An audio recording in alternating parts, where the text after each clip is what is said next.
So good morning or good afternoon or good evening, depending where you are.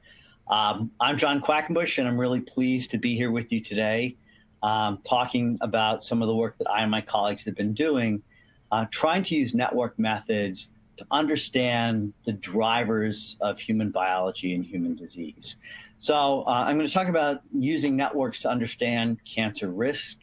And the work I'm going to present is all about building models that try to capture some of the complexity of human disease and to use that complexity as a way to really get at some of the drivers, in this case, of cancer.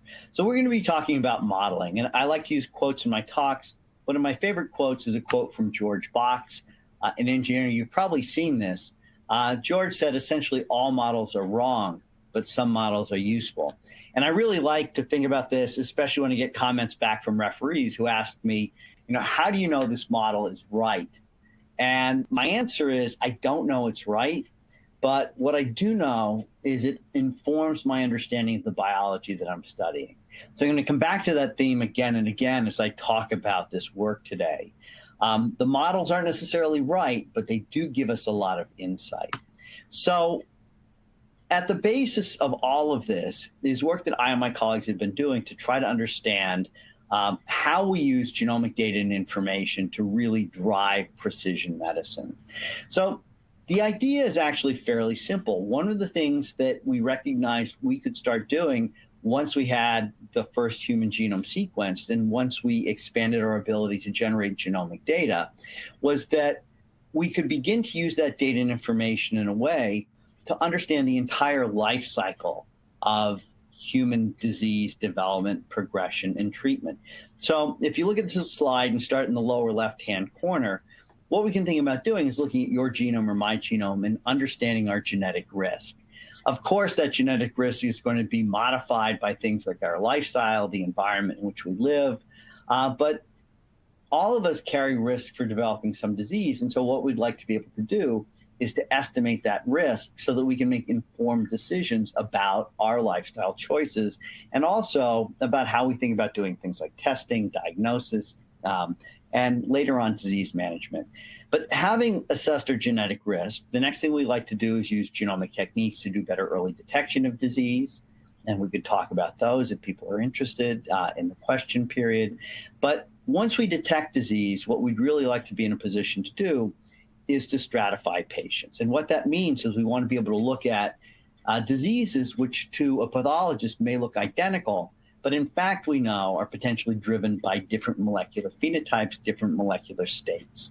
So the whole goal of doing that is really to begin to better stage disease. So to understand in cancer, for example, how many mutations have accumulated and what that means in terms of the progression of the disease. But more importantly, what we'd like to be able to do is to match patients with the best treatment options with the ultimate goal of improving both the quantity and quality of their lives. So in thinking about this problem, I and my colleagues for years have been using data from technologies like DNA microarrays. But over the last few years, there's really been an explosion of data and information that we've been able to gain by looking at genomic sequence data.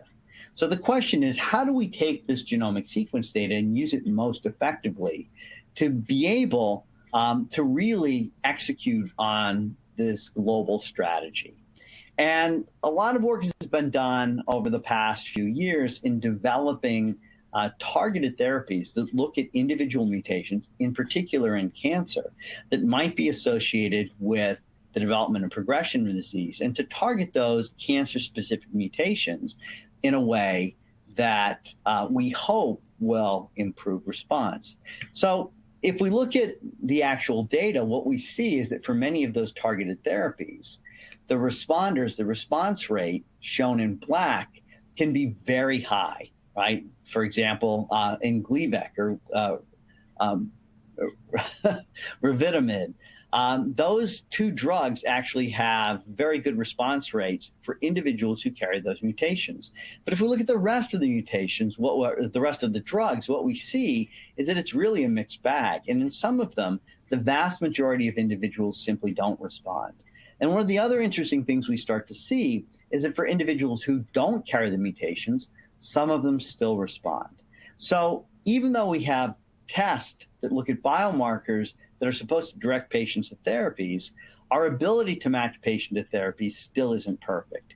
And what that speaks to is, in fact, a greater complexity of human disease than we tend to think about. It's not just a single gene. It's not just a single mutation. In fact, disease is driven by complex processes. So the answer to really resolving this question of how we better match patients to disease, I would argue, is captured in data.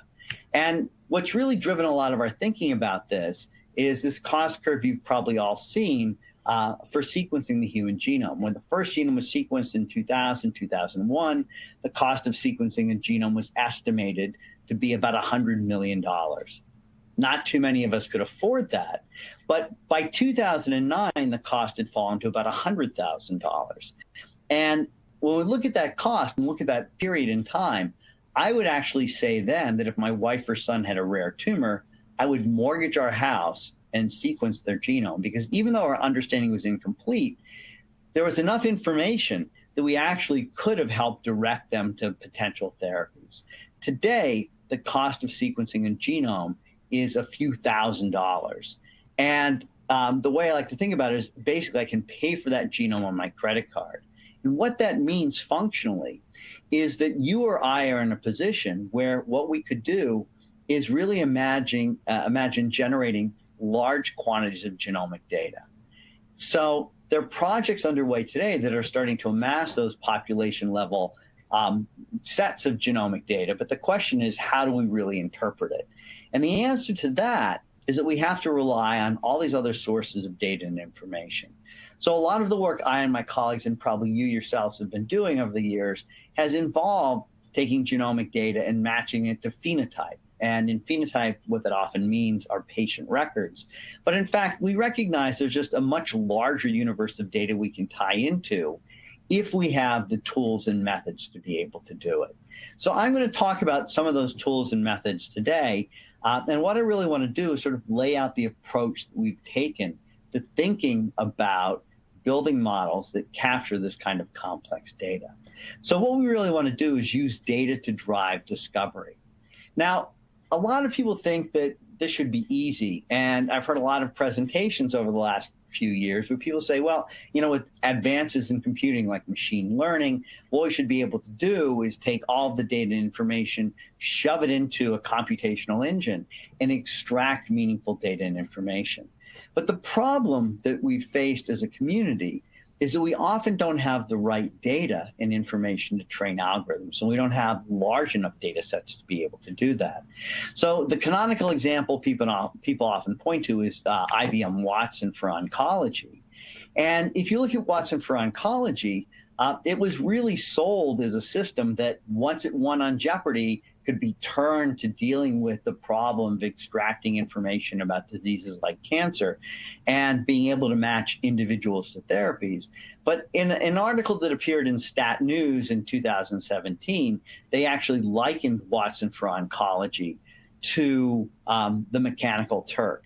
And if you're not familiar with the Mechanical Turk, it was a chess-playing robot in Vienna, Austria in the 1700s. You'd go down to the public square, you'd play the robot, and you'd lose. And if you think about computer technology in the 1700s, there really wasn't an advanced computing engine that would allow an instrument to play chess and beat you. And what the Mechanical Turk really had was a chess grandmaster sitting under the stage moving the pieces. And if you look at IBM Watson for oncology, what this article does is talks about the fact that IBM Watson for oncology was driven by a set of oncologists, Memorial Sloan Kettering, who themselves were parsing the literature and entering information. But Watson didn't have the capability of matching all of the constraints and limitations and biomarkers and other indications in the studies to eventual therapies. And so it really wasn't a successful program, or nearly as successful as IBM had hoped. And the reason for this, I think, is actually pretty simple. One of my favorite papers in computer science is a paper that doesn't talk about machine learning, but it's a paper by Wolpert McCready from 1997 that they call No Free Lunch Theorems for Optimization. And if you read the introduction to this paper, it reads like an indictment of most machine learning papers that I've read over the last few years. The past few decades have seen an increased interest in general-purpose black box optimization algorithms that exploit limited knowledge concerning the optimization problem on which they're run. And if you go through the paper, it actually presents a pretty clear and cogent argument that this use of algorithms without other sources of data and information and constraints, the use with small data sets, and then the attempt to generalize them to larger data sets or other different types of data sets, is doomed to fail. And so in the conclusions, what they do is they talk about how they demonstrated the danger of comparing algorithms based on their performance in small samples. But more importantly, and this has really been a driver of the work that I and my colleagues have been doing over the last few years, what this really pointed to was the idea that they summarized in the last sentence here, highlighted. These same results indicate the importance of incorporating problem-specific knowledge into the behavior of the algorithm. Essentially, what they argue for in this paper is something akin to Bayesian statistics. What you want to do when developing an algorithm is make a rational guess. You want to incorporate something about the behavior of the system into the underlying model that they're building. So for my colleagues and I, one of the things we've been looking at as a way to constrain the systems and capture some of the complex interactions between the many elements in the cell is the use of networks as a biological constraint. Now, people who talk about networks use the term pretty loosely, and if you look at the biomedical literature, there are all sorts of network representations of individual types of data, and all of those networks actually represent different things. So what do we mean when we say we have a network? Well, a network is really a way of representing complex association patterns between various entities, and those entities can be almost anything. So we like to draw little diagrams with networks, and shown on the left-hand side is a network in which we have a series of nodes, the little balls numbered 1 through 6, and a series of connections between them. We refer to those as edges. And the nice thing, if you want to do computation and analysis of networks, is we can transform those drawings into physical representations as a matrix. So if I look at the network on the left and I look at the bottom at node number 1, I can see edges or connections with itself and with 2 and with 5. So nodes 1, 2, and 5 are all interacting. If I look at the matrix, I can look at row number 1, and I can see a series of 1s and 0s. And in fact, the 1s are in column 1, column 2, and column 5. And what that means is node 1 has an edge or an interaction with 1, 2, and 5, right? In the same way, if I look at node 3, that has connections with 2 and 4. And if I look at row 3 of this matrix, I see 0s except in columns 2 and column 4. So the matrix provides us with a really nice mathematical representation of the network. But what does a 1 really mean, or what does an edge in my drawing mean? And the challenge is that those edges can actually represent almost anything that we consider an interaction. They can be physical interactions, like in protein-protein interaction networks, where we know 2 proteins bind together. They can be regulatory interactions in which we have a transcription factor binding to and activating a gene. Or they can be simple things like correlations, associations. Right? And a lot of people have used correlation-based networks to model gene regulatory processes, but they don't really capture gene regulatory processes. All they capture is co-expression, not even co-regulation. So we can represent all different types of data and information using a matrix, and where you can represent all different types of networks using the same matrix, where the networks can be, as I mentioned, a variety of different things. So I'm going to talk about the kind of networks we draw, since those networks, in fact, are distinct from many of the other networks that you might see in the literature. So the way we approach network differences or network analysis is to really think not of a single network representing all of biology, but in fact, different networks representing different phenotypes. So in a lot of the analysis that we do, we'll imagine having collections of genes and individuals over whom we have measured some property of those genes. In this slide, what you can see is gene expression data represented as a little heat map. But rather than inferring just a single network, what we're going to try to do is to infer individual networks by first comparing those two phenotypic groups and looking for differentially expressed genes, but then also pulling out regulatory networks. And when we pull out those regulatory networks, we're going to do that for each one of the individual phenotypes we examine. And we're going to look at the structure and topology of the networks. We're going to compare topologies between phenotype A and phenotype B. And we're then going to link those comparisons, the differences in the edges that appear or disappear. We're going to link those comparisons in the network topology and structure to differential expression to begin to explain the phenotypes we observe. And in fact, what I and my colleagues have been doing is taking this idea even much farther. Rather than just thinking about a network for phenotype number 1 for phenotype number 2, we actually recognize that each individual in the network, each individual in the population, should have their own individual networks. And the properties of those individual networks, in fact, are distinct from one person to another. And those properties can be correlated with things like disease risk and disease state. So this is the general philosophy we've adopted for doing network analysis and comparison.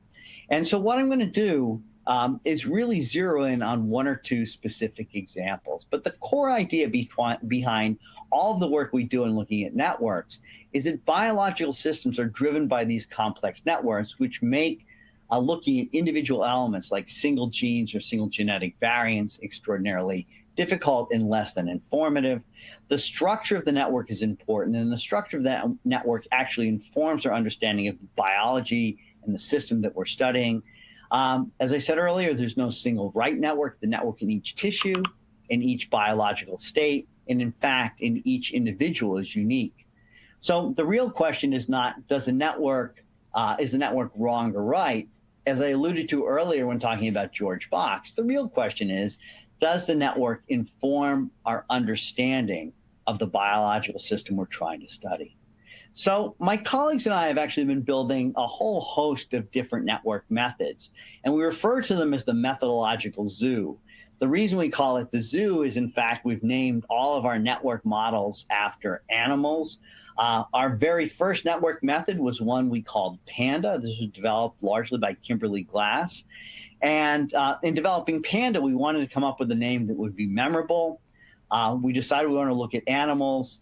And as you probably all know, there's no animal that's cuter than a panda. So everybody remembers PANDA. But in fact, we've gone on to develop lots of different types of network methods. And the reason we have so many of them is that we develop different methods depending on the input data. So this diagram is meant to capture all of those different methods. I won't have time to talk about all of them. I'm going to emphasize a lot of the presentation today on a method that we developed called Condor. This was largely the work of John Platting. But I'm going to look at Condor, and I'm also going to briefly mention two others, Panda and Lioness at the end. But the topic of this talk was really using networks to understand cancer risk.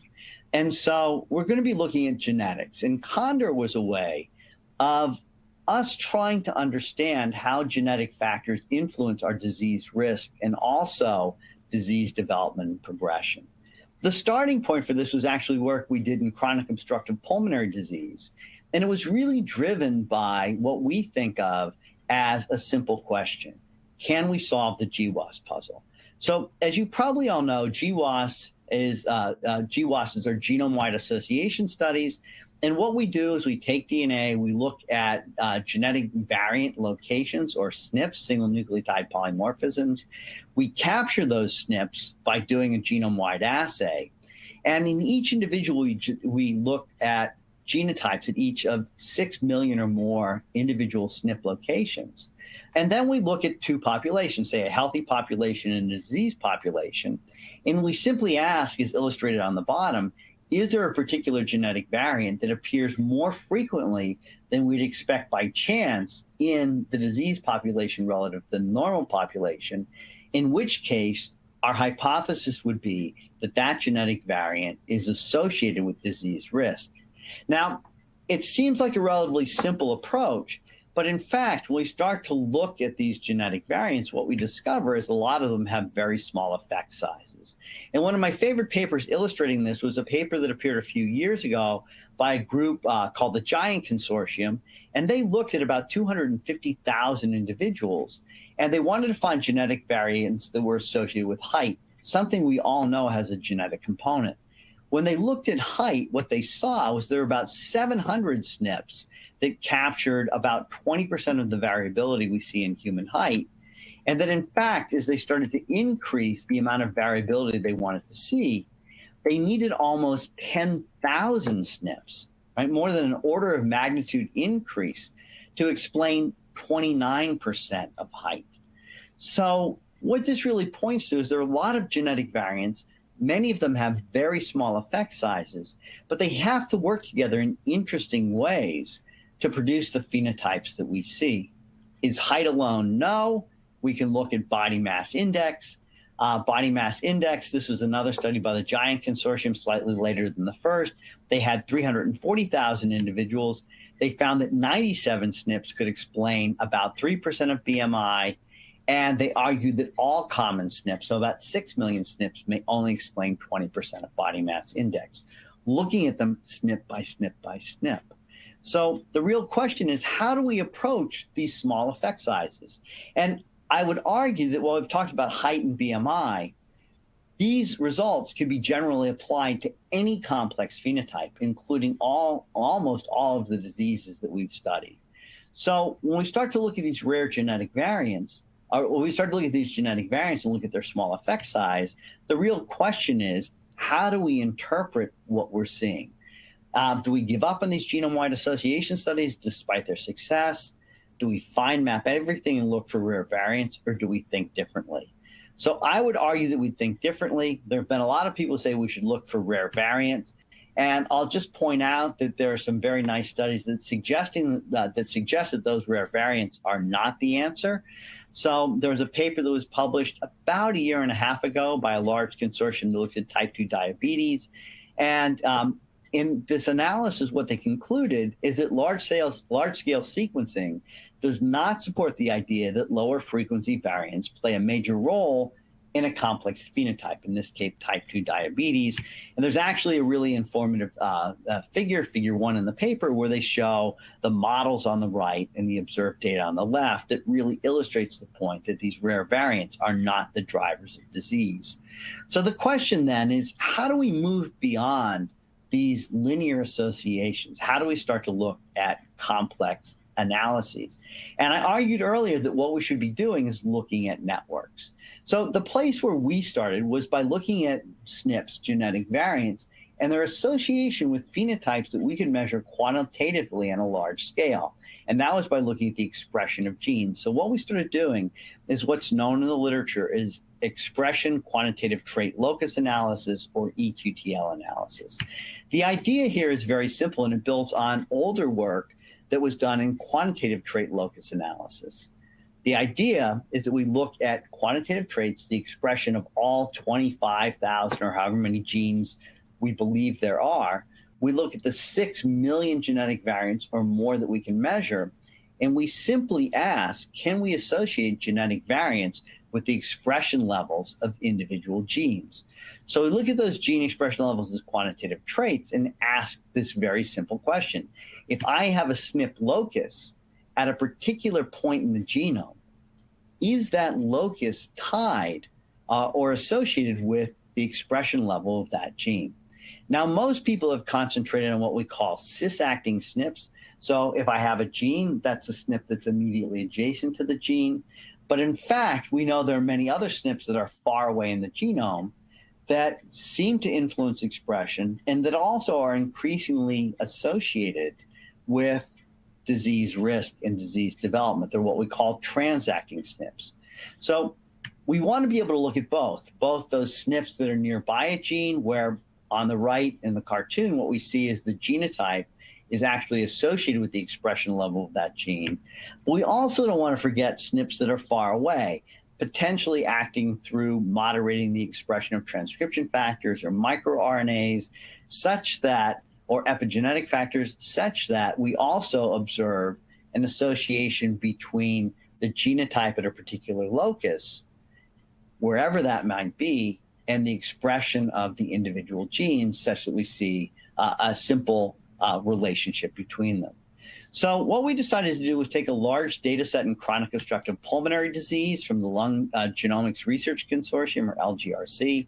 We performed a standard eQTL analysis using a tool called matrix eQTL, looking for those linear associations in both cis and transacting SNPs. And that what we decided to do was not just look at the individual SNPs and genes by themselves, but in fact, what we wanted to do was to take those and look at complex associations by representing those using a network representation. So we wanted to take the SNPs and genes and look for those statistically significant associations between the genotype of that SNP and the expression level of the gene. So we decided to use what's called a bipartite graph. The difference between a bipartite graph and the type of graph that I showed you earlier was that in the first graph I drew, the nodes were all balls. They were all the same in some way. In a bipartite graph, we imagine there are two different types of nodes. So you can think of them like in this drawing as squares and circles, or SNPs and genes. And the rule for a bipartite graph is that we only have edges or associations between nodes of one type and nodes of the other. So in this case, a SNP can't be connected to a SNP, or a gene can't be connected to a gene. We can only have associations between SNPs and genes. And this is exactly the kind of analysis we do in eQTL analysis. We look for a SNP and we look for a gene that's associated with it. So one SNP can be associated with one or many genes, and one gene and its expression levels can be associated with one or many SNPs. So a bipartite graph is a really nice way of capturing these many-to-many associations, and it allows them to capture both the cis and transacting associations in one single graph. So we published an analysis of this work in PLOS, Computational Biology, a few years ago, and when we looked at the 6 million SNPs and the 25,000 genes, what we got was a whole set of associations. Now, whenever you draw or do a network presentation or talk about networks, everyone always wants to see what the network looks like. This is actually not the network in this paper. This is just some random hairball I grabbed from the internet, because most of the time looking at these diagrams don't tell you a whole lot. Although this one does have some interesting features. If you look at it, you can start to see little communities or groups of nodes that are pulled together in chunks. But in fact, looking at these diagrams are very, very difficult to interpret.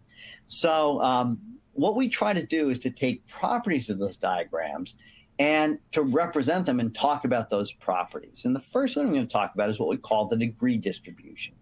So a degree distribution is a simple way of representing how many connections a particular node has. And in this case, since we have two types of nodes, SNPs and genes, we have to look at different degree distributions for the SNPs and for the genes.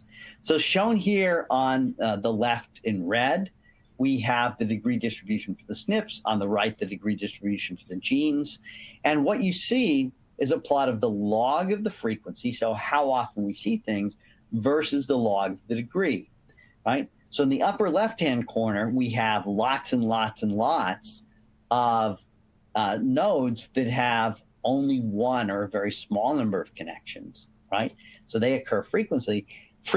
And in the bottom right-hand corner of each of these, we see the small number of nodes that have many, many, many connections. People often refer to this as a scale-free distribution. In fact, it's not exactly scale-free. It's what we formally call a fat-tailed distribution. But they're the kind of distributions we tend to see for naturally evolving networks, things like the internet, right? So down in the bottom, in the lower right-hand corner, you have your Googles and Amazons and eBays and Facebooks that are connected to everything. Up in the upper left-hand corner, what you see are things like your laptops. And there are millions and millions and millions of your laptops, but there are very few Googles and Amazons and eBays. And those things down in the lower right-hand corner, the Googles and Amazons, are what we refer to as the hubs in the network. You shut your laptop, nobody cares except maybe your mom who can't Skype you. But down in the lower right-hand corner, you know, if somebody shuts down Google for the day, everybody's going to freak out. So we have two different degree distributions because we have these different types of nodes. And what we're going to do is we're going to focus on just one of those. We're going to look at the SNP degree distribution. So shown here, what you can see in black is the degree distribution for the SNPs and the edges that come from those SNPs. And what we decided to do was to ask if we map disease-associated SNPs to this plot, we asked ourselves, where are they going to land? And when we started to think about it, we'd hoped that a lot of these would land in the hubs. These are the places that are highly connected, that are associated with the entire network, the things that are connected to everything. But when we mapped them, what we discovered is that the hubs are a GWAS desert, that none of the SNPs associated through genome-wide association studies with disease actually mapped to the hubs. In a way, this kind of makes sense because earlier we talked about the fact that most of these genetic variants have small effect sizes. And if they map to the hubs, you'd expect them to have a very, very big perturbative effect on the network because they're connected to everything, right? But what we see are smaller perturbations. And what's really interesting when you look at this diagram is there's a slight underrepresentation of the leaves, those things with only a single connection. And there's an overrepresentation in the middle of this graph. So what this really got us thinking about is the fact that this graph itself may have some additional structure. So what we decided to ask ourselves was, can we use this network to look for groups of SNPs and genes that work together, that play off some structure? And to do that, what we began to do was to try to group this network together into communities that reflect the overall grouping structure that many networks have. So to do that, what we did was we adapted a method that had been developed for looking for communities in bipartite graphs. And there's a whole family of networks that look for community structure in graphs. All networks have communities, or most networks have communities. You look at telecommunications, you have a mobile phone. If I imagine you have a child and a spouse, you call your spouse calls your son calls your daughter calls her grandmother, your mother calls you, right? And that set of connections represents a family-based community, because any two members of your family are more likely to be associated or to call each other on any given day than they are to call a random person in the outside world, right? While you may one day call me because you think this presentation is brilliant, your mom is never going to call me. Right? So you have a family community defined by an increased likelihood of connection. In the same way, when we looked at these eQTL networks, we started to ask, is there an increased likelihood that there are a group of SNPs and genes that are interconnected? And so we used a method based on what's called modularity maximization. Can we find sets of variants that are associated together? So John Platek adapted a method called BRIM for doing bipartite analysis and extended it to these large-scale networks. And what we found is represented here as one of those adjacency matrices, the matrices I showed you earlier. Every row in this network is a gene, in this matrix is a gene. Every column is a SNP. And you can see vertical stripes. Those vertical stripes are, in fact, the hubs. Those are the SNPs that are connected to everything. But what's really striking about this is not those vertical stripes, but the fact that we have these very tight and very dense, very modular communities.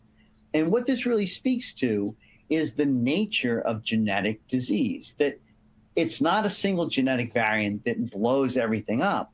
In fact, it's a lot of small effect size genetic variants that group together with sets of genes to influence function. So if you start to think about it that way, then what you can start to ask is, do these communities have some more informative structure? So this is another representation of the same network. I said I wouldn't draw a network. Now I'm drawing a network. This is a representation that comes out of Cytoscape. I tend to think about this like Botticelli's Venus. It's a seashell. It's opening up to show you the beauty inside. Lots of seashells, lots of beauty. If we look at this diagram, what we see is 52 communities with a high degree of modularity. They're very tightly connected internally. And when we looked at the 34 communities that are all connected together, so we throw out the small ones that might be artifacts of some of the data. When we look at the 34 communities that are all connected together, what we see is most of them have concentrations of biological functions by looking at their genes and the associated Go terms. And in fact, 11 of those are significantly highly enriched for particular biological functions. And in fact, when we look at those, they're functions associated with both lung development and lung function, as well as functional disruptions that are associated with the disease we're studying, chronic obstructive pulmonary disease. So this was very interesting, but if we look at this diagram, the other thing we see is that these individual communities have their own local hubs, right? The global hubs don't play a role. The local hubs are important. So John Platig and I started talking about this, and we came up with the idea that what we could do is we could find local hubs, or what we call core SNPs. And we defined what we call a core score. And the core score is very simple. It's the modularity, or the fraction of the modularity that an individual SNP carries within its community. So I talked about a family calling each other earlier. The way I tend to think about the core SNPs is that core SNP is like the matriarch in a family. She's the one that holds the family together despite the warring factions that might exist. And if the matriarch unfortunately dies, the family disintegrates, breaks apart, right? These are the individuals in a family that are at the center. In the same way, we have SNPs that are at the center and the ones that hold these communities together, and we call them the core SNPs. So we looked at our communities, we calculated core scores for all of the SNPs in the network, and then we took a set of disease-associated SNPs, in this case, chronic obstructive pulmonary disease, SNPs that were found in a meta-analysis to be linked, strongly linked through genome-wide association studies with chronic obstructive pulmonary disease, and we asked, where do they fall in the network?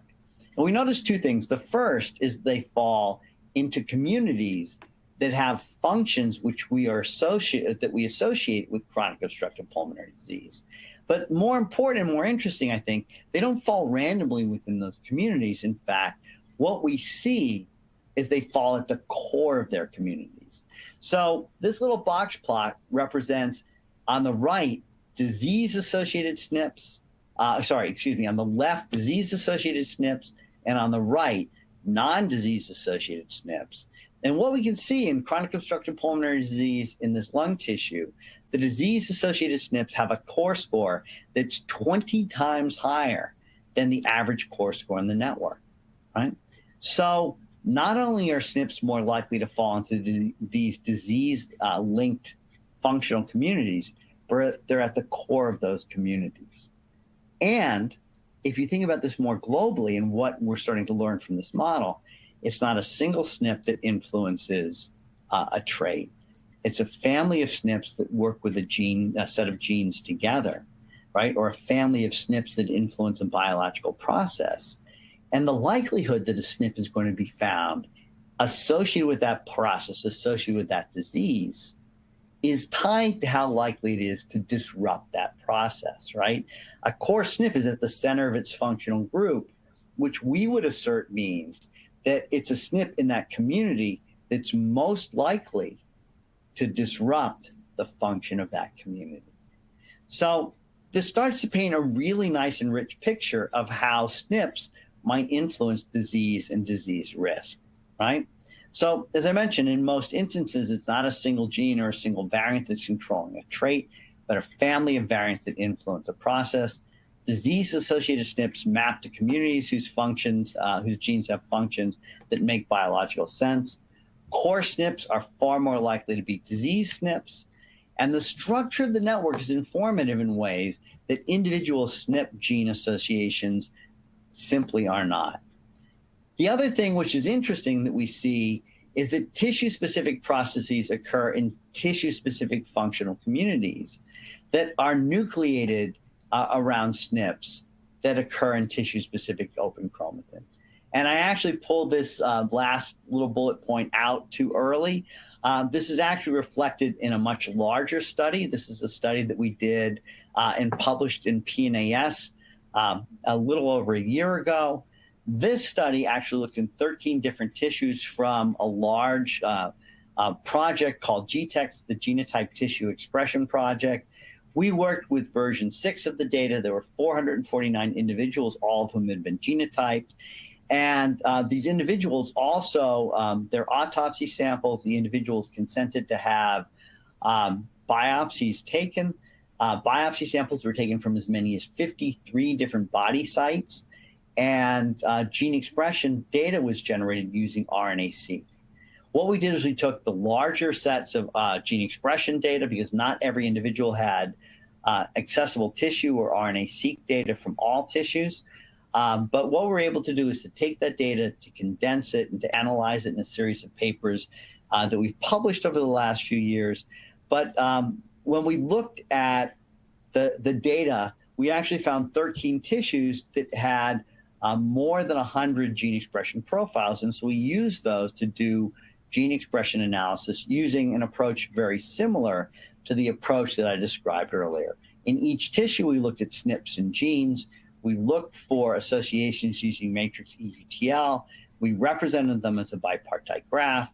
We then did community detection using modularity maximization. And we started to look at the properties of the SNPs in the individual communities. So what we found in all 13 tissues was there were a number of highly modular communities. In this slide, I'm just going to call out one of those. This is heart left ventricle. And what we see on the right-hand side in black and blue is the adjacency matrix organized into clusters. And on the bottom, we see those little seashell diagrams I showed you earlier. Again, looking at either one of these isn't that informative. We can look at the structure of the networks themselves, their degree distributions, and things like the core scores. And what this slide shows is just one example of the 13 tissues. In the top left panel, what you can see is that same kind of degree distribution graph I showed you earlier, with the black line representing the GWAS SNPs and their degree, all the SNPs in the network and their degree. And the little blue dots above are the GWAS trait-associated SNPs. And what you can see is there's kind of a cutoff around degree 10. So the lower left-hand panel is actually a representation that Maud Fagny, the first author on the paper, came up with. And what Maud decided to do was to represent this as an expected versus observed numbers of SNPs, the expected number being the number we expect by looking at that black line. And what you can see is something really interesting that underscores the likely community structure that we found in these networks. What you see is sort of an increase to this middle degree, but above about degree 10, boom, there's nothing, right? So we see that same kind of property we saw before pointing to structure. We found that structure, and when we look at the core SNPs, what we see is that the core scores for the GWAS SNPs now shown in the right-hand panel, the GWAS SNPs shown in blue have a statistically significantly much higher core score than the other non-GWAS SNPs in the network. And we see this in heart left ventricle. In fact, we see this in all 13 tissues. So I'm just going to pull out a single line from this set of graphs that appears in the supplement to this paper. And what you see is that same kind of expected versus observed behavior, where above degree 10, we don't see anything. If you look at this paper, what we see is this entire story playing out in all 13 tissues. So Maud and John Plattig and I started to look at this, and a lot of our interest is in understanding cancer. And we asked ourselves, well, can we go back and look at cancer and see what this tells us about cancer risk? Because cancer is just a complex trait, and we can take cancer and map it to these 13 different tissues that we had explored. So what does this tell us? What do these eQTL networks tell us about cancer and cancer risk? So you can look at the genetic architecture of cancer risk, and what you see is that there are a lot of SNPs that have relatively high minor allele frequencies. But the relative risk associated with those is pretty small, right? It's what we talked about earlier, the fact that most genetic variants are tied to very, very small risk profiles, very small relative risk. And we see lots of those. If you start to get to even modestly higher risk, we see very few, and in fact, in most cases, almost no genetic association with strong association with disease. We see very few of them. And in many diseases, we don't see any. So what we decided to do was to look at these common variants using results that were tabulated in the NIH GWAS catalog. And in doing that, we pulled out a set of cancer risk SNPs, and we asked what the properties were of those cancer risk SNPs. What we find is that there are some, shown here in this pie chart in red, that are associated with coding variants in genes or splice variants in genes. And many of those genes are the genes that we think of as carrying a high risk if they're mutated. And many of these are the coding genetic variants that occur in genes like P53 or KRAS, right? These are the cancer risk genes, the cancer-associated genes, the oncogenes and tumor suppressor genes. There are a small number of cancer risk SNPs that are synonymous mutations whose presence may be associated with differences in relative transcriptional efficiency. But what we find is there are a lot of SNPs that map to the gene region, shown in blue, the genic non-exonic SNPs, whose functions we don't know. And there's a significant fraction of those which are intergenic. And so we started to ask ourselves, can we look at these and actually begin to characterize those by looking at the types of networks we could extract from the GTEx data and mapping these to functions and functional groups within those networks. So in this case, I'm going to talk about skin. And what we can do is look at skin, look at the community structure in skin. Again, we see many different communities, some large, some small. And we can begin to look at those communities and ask, what can we learn about cancer risk SNPs? Where do they map in those communities? Are they random? Are they concentrated in certain places? And what are the functions associated with those cancer risk SNPs? We also want to know whether or not these SNPs have any other interesting properties in the context of the network. And it's interesting to think about what genes they may be targeting, meaning which genes are associated with these SNPs in the sense that one would say these SNPs are influencing or regulating the expression of these genes. So what we decided to do was to look at the cancer risk SNPs. Not surprisingly, what we see is they're concentrated in a small number of communities.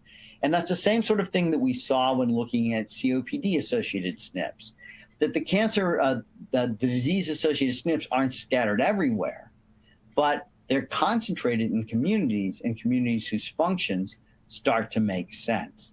Now, there are some communities where we see an overabundance of cancer risk SNPs, and we'd expect those small communities to really have functions that we associate with disease risk, disease development, and disease progression. When we start to look at skin, what we see is that most of the cancer risk SNPs map to a very small number of communities, but in fact, they map to communities that have functions like epithelial development, cell division, and immunity. And what we know is that all three of those are processes that are associated with development of cancers like melanoma. Most cancers have a cell division. In fact, all cancers have a component of disruption of cell division and cell cycle processes. Most cancers we now know disrupt the immune processes that would naturally eliminate the cancers.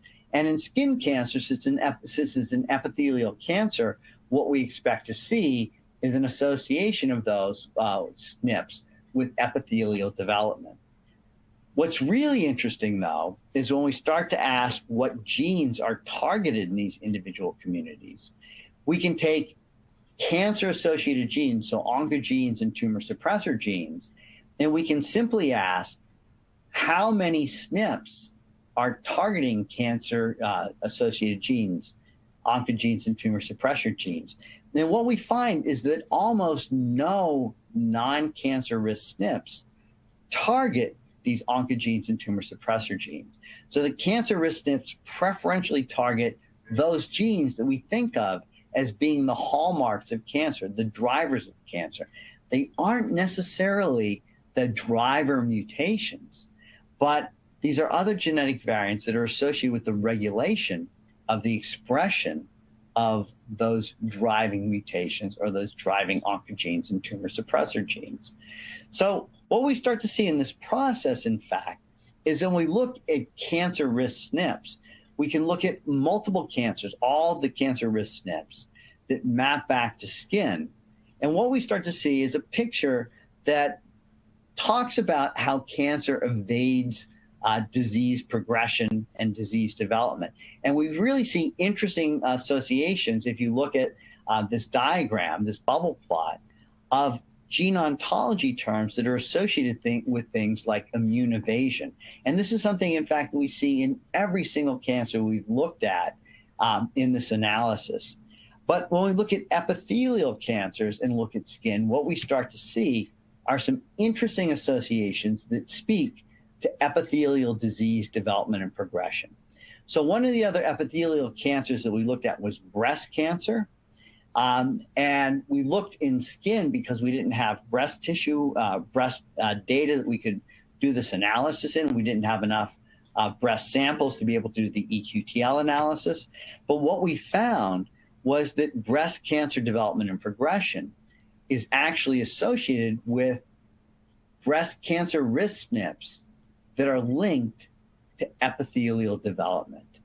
And that's really interesting because it's kind of what we'd expect to see, that these cancer risk SNPs in breast cancer, right, are going to disrupt processes associated with the epithelial nature of breast cancer. So then the question you would ask is, well, where do these SNPs map, not just in the context of the genes they influence, but also these overall communities, right? Communities like epithelial development. So again, what we did was we calculated the core scores. And in looking at those core scores, what we found was that the cancer risk SNPs now are not only associated with oncogenes and tumor suppressor genes, but they're driven to the core of their own individual communities. So we can look for core SNPs now in individual communities. In this case, I'm looking for core SNPs in skin associated with epithelial development. So I look at the epithelial community, I find a high core score SNP. And what you discover when you look at this high core score SNP is that it's associated with oncogenes, but also associated with genes associated with epithelial development. And these genes are genes which are known to be dysregulated in epithelial cancer. So what we're starting to see is a way in which we can think about how genes and genetic variants are linked together in the context of not general disease only, but also in somatically driven diseases like cancer. Not only do SNPs, not only are SNPs associated with oncogenes and tumor suppressor genes, they are associated with the regulation of those, but they're also tied to the regulation of other processes that give us insight into how those diseases develop and progress. So what have we learned in doing all of this? Well, regulatory cancer risk SNPs affect the expression of oncogenes and tumor suppressor genes, right? They're associated with those, but they also collectively regulate or deregulate groups of genes that are involved in the recognition of damaged cells and immune response, and they're more likely to affect the expression of many genes involved in the same biological process, particularly if those biological processes are ones that we would associate in a direct way with disease development progression. So bipartite eQTL networks can be used as a way to characterize regulatory SNPs associated with traits in disease. This analysis of cancer is currently under review, but as with all our papers, we publish them or post them as soon as they're ready to be submitted to bioRxiv, so you can find a more detailed description of the work that I presented here at the end today in the bioRxiv. The link is shown here. As I mentioned, this paper is under review. All the software and tools are available through GitHub, and links are associated, are presented in the paper on the bioRxiv. The last question I want to touch on just very briefly, and I'm only going to spend about 2 minutes on this since we're running out of time, is can we model gene regulatory processes? I'm just going to give you a high-level overview, but I want to point to one other thing I think is very interesting. So I mentioned PANDA earlier. PANDA is a way of modeling gene regulatory processes. So it looks at the associations between transcription factors and their targets, with the readout being the expression of RNA. So is there an RNA transcript that we can see in a microarray or through a gene expression analysis? For that to happen, we need to recruit an RNA polymerase construct to bind to the DNA in the region of the gene. And what that really means typically is we have to have transcription factors that bind to the DNA that recruit this RNA polymerase construct. So what we can do is we can model the interaction between a transcription factor and its downstream target. And if we start with a guess as to what that network looks like, right? Go back to the no free lunch theorem. We start with a guess as to what the network looks like by mapping transcription factors to the genome. We can take that initial guess and refine it to represent the networks in different phenotypes. So you can have a healthy network and a disease network, or a chemo-resistant and a chemosensitive network. What we decided to do was to look in colon cancer at lots of different networks and understand their properties, and to really try to delve into what those networks are telling us. So we've applied this in a lot of different settings. There are lots more applications papers that are appearing. But as I mentioned just a second ago, we applied this to look in colon cancer. And what we did was we asked, is there a difference between colon cancer in men and colon cancer in women?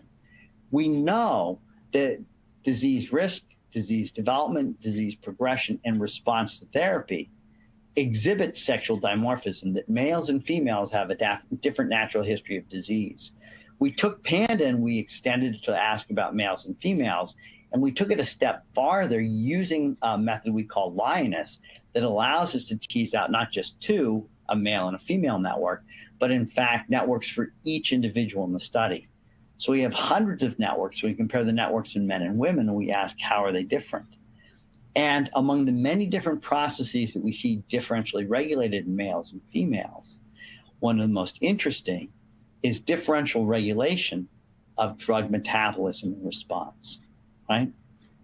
I mentioned just a second ago that males and females have different response to therapy.